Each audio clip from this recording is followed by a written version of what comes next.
Good morning. 8th class बेटा, ये आपका चैप्टर है 12 यानी 12वां पार्ट है आपका, जिसका नाम है दो कलाकार। तो प्रस्तुत कहानी यह सिद्ध करती है कि समान परिवेश में रहकर भी लोगों के सोचने समझने में अंतर होता है।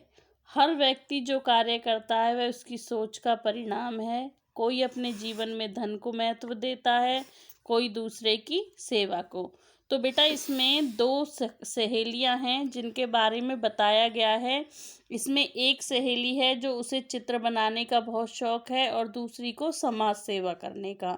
तो देखो इसमें एक सहेली का नाम है चित्रा और एक का नाम है अरुणा। तो जो चित्रा है वो बहुत अच्छे चित्र बनाती है और अरुणा समाज सेवा करती है। तो चित्रा अरुणा को जगाते हुए कहती है कि उठो।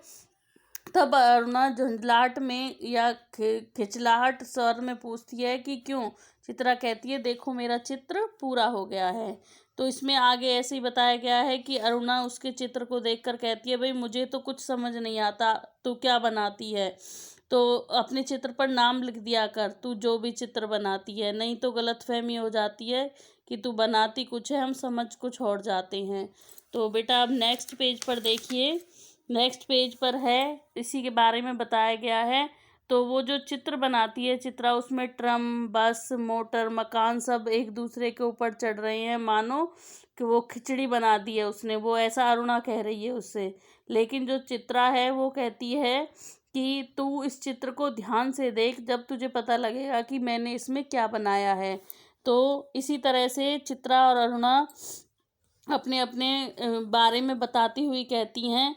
तो आगे वो कहती है, चित्रा बोली कि एक दिन तेरी पाठशाला का चित्र बनाना होगा। वो इसलिए कह रही है कि जो अरुणा है वो जो वहाँ के बच्चे हैं, चपरासियों के, दाइयों के, उनको पढ़ाती है बुलाकर, समाज सेवा का काम करती है।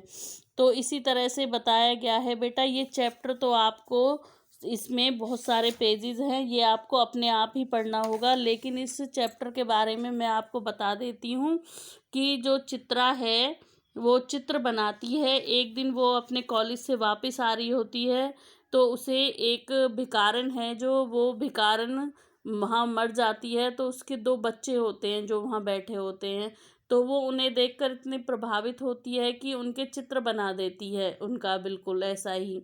तो उसका वो चित्र है जो वो बहुत ज़्यादा प्रसिद्ध हो जाता है और वो विदेश चली जाती है। तो अरुणा होती है जो उन दो बच्चों को पालती है, लेकिन ये चित्रा को नहीं पता होता। तो जब वो विदेश से लौटकर वापस आती है तो लोग उसके स्वागत में खड़े होते हैं। तो उसी भीड़ में अरुणा भी खड़ी होती है। तो चित्रा अरुणा से कहती है कि भाई तुम्हें कब से चित्र देखने का शौक हो गया है। तब अरुणा कहती है कि मैं चित्र को नहीं, चित्र देखने का शौक नहीं रखती, मैं तो चित्रा को देखने के लिए आई हूँ, अपनी सहेली को।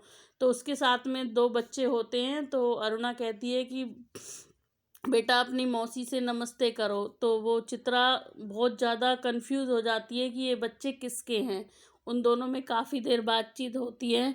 तो जब अंत में अरुणा बताती है चित्रा को, ये दो वही बच्चे हैं जिनका तुमने चित्र बनाया था, जिस भिखारिन का तुमने चित्र बनाया था, जो अपनी माँ से लिपट कर रो रहे थे, ये दोनों वही बच्चे हैं। तो अंत में बेटा यही बताया गया है कि किसी को समाज सेवा करने का बहुत शौक होता है और किसी को चित्र बनाने का। तो ये दोनों सहेलियां थीं और दोनों की जो आदतें थीं वो बिल्कुल अलग अलग थीं। तो किसी को भलाई करने में सुख सुविधा मिलती है, और अगर हम किसी का भला करना चाहते हैं तो हमें अपने कुछ सुख छोड़ने भी पड़ जाते हैं। तो अंत में बेटा यही कहेंगे कि हमें समाज सेवा भी करनी चाहिए और अपनी जो आदतें हैं उनको भी बनाए रखना चाहिए, अच्छी आदतों को, और दूसरों को कुछ सिखाना भी चाहिए। तो बेटा लास्ट में आपको मैंने इसके वर्ड मीनिंग बता दिए हैं। अगर बच्चे बुक में से लिखेंगे तो जो ये रेड वाले हैं ये इनके वर्ड हैं, नीचे इनके मीनिंग दिए हुए हैं। ठीक है बेटा, ओके, थैंक यू।